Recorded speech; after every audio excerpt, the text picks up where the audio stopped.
Now it's time for America's Talking, with headlines from across the country that you can find in your inbox with the Center Square newsletter, free and available at thecentersquare.com. Jill Underly, Wisconsin's state superintendent of the Department of Public Instruction, did not attend Wednesday morning's committee hearing where she was invited to talk about her department's 2024 standard-setting conference in the Wisconsin Dells, which is chock full of all kinds of water parks.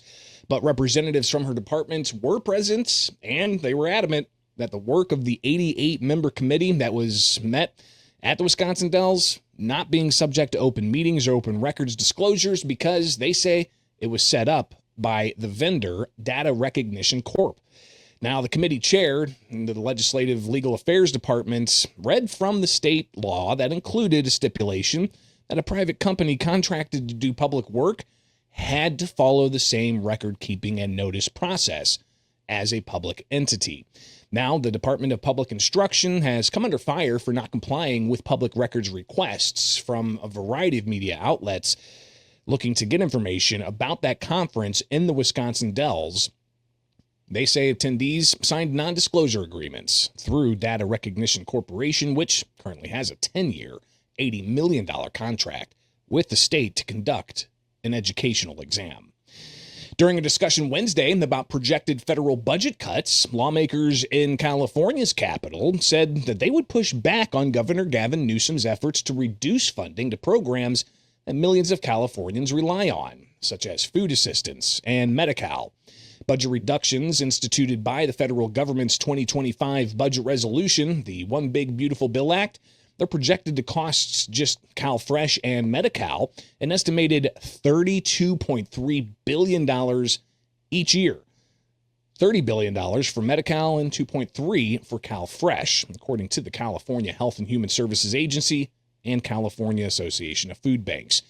Another hurdle to clear in formulating the budget is the state's projected multi-year deficit, as detailed in the Legislative Analyst's Office's most recent report. That report in California, published in February, shows the state facing a $35 billion a year structural budget deficit starting in fiscal year 2027 and 2028.